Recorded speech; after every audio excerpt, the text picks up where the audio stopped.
le monde à l'observation des meilleures chansons. Aujourd'hui, nous allons parler avec les 3 vedettes du chanson du siècle belle, du pièce de théâtre Notre-Dame de Paris. Alors, premièrement, disons bonjour à Quasimodo.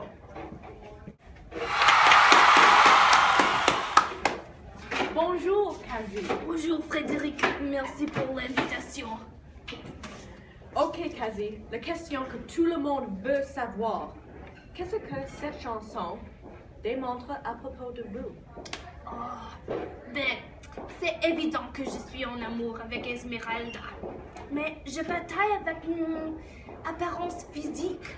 Esmeralda est plus belle, la plus belle fleur du monde. Et moi, je suis seulement une homme bossu avec un cœur dehors. Alors, Quasi, que voulais-tu dire quand vous avez dit un oiseau qui étend ses ailes pour s'envoler alors je sens l'enfer s'ouvrir sous mes pieds? Ça touche sur qu'est-ce que je disais avant. Esmeralda est trop belle pour quelqu'un comme moi. J'ai fait une référence à l'enfer parce que aimer une gitane, ce n'est pas bon.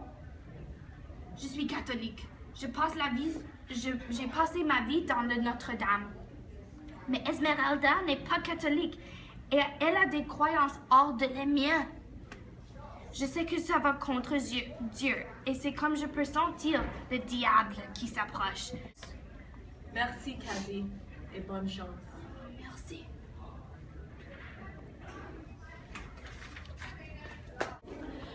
Maintenant, dis bonjour à notre deuxième invité, le prêtre du cathédrale Notre-Dame, Frollo.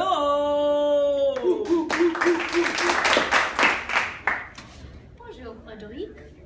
Frollo, dans votre partie de la chanson, vous parlez à propos d'Esmeralda comme le diable est incarcéré en elle.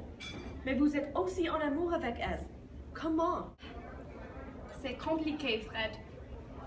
Esmeralda, c'est le diable pour moi, car elle évoque ces émotions d'amour en moi que je ne suis pas supposée de sentir. Je suis dévouée au Dieu.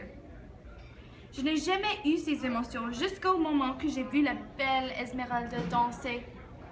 Alors, qu'est-ce que cette chanson signifie pour vous? Cette chanson touche sur le thème majeur du pièce, le devoir contre le désir.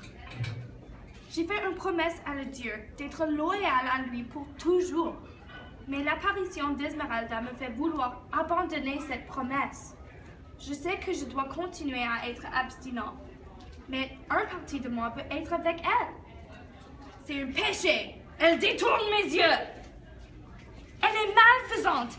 Je ne comprends pas pourquoi je sens ces choses pour un zingara dégueulasse. Frollo, calme-toi. Je m'excuse, Fred.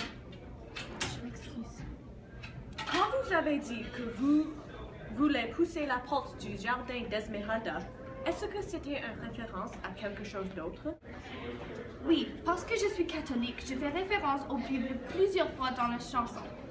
Le jardin d'Esmeralda peut signifier beaucoup de choses, mais pour moi, ça fait référence au jardin de Eden. C'est là où le péché originel est arrivé.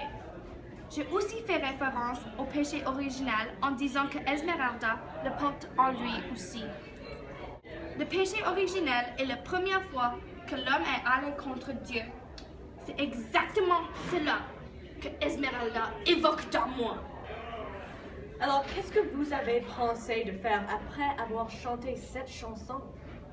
Après cela, j'ai réalisé que la seule chose que je peux faire si je veux rester dévouée à Dieu, c'est d'enlever la tentation qui est Esmeralda. Ok, merci Frollo et bonne chance. Maintenant, notre dernier invité, l'homme avec un visage d'or, Phébus.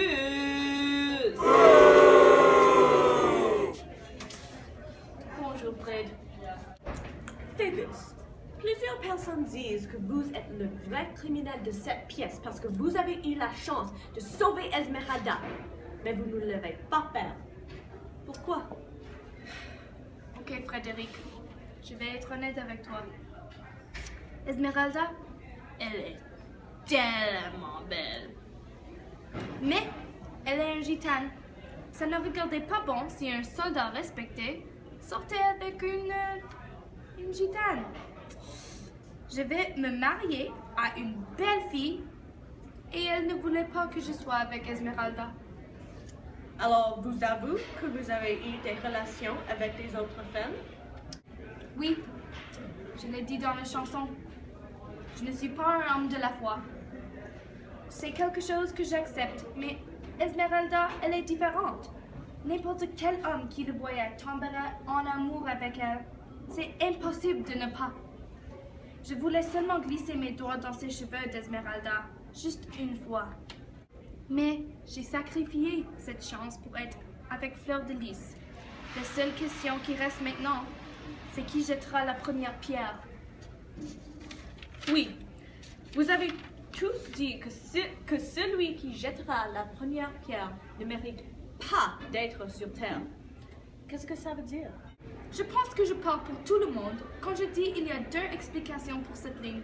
La première, évidemment, est que si vous êtes avec Esmeralda, vous allez contre Dieu, ce qui mérite d'aller à l'enfer.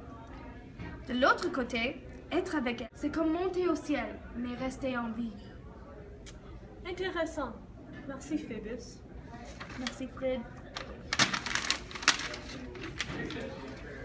Alors, tout le monde, vous avez eu les réponses à vos questions. Ça semble que cette chanson concentre sur le thème majeur de la pièce, le désir contre le devoir pour chacun de ses chanteurs et leur amour pour Esmeralda. Merci et bon.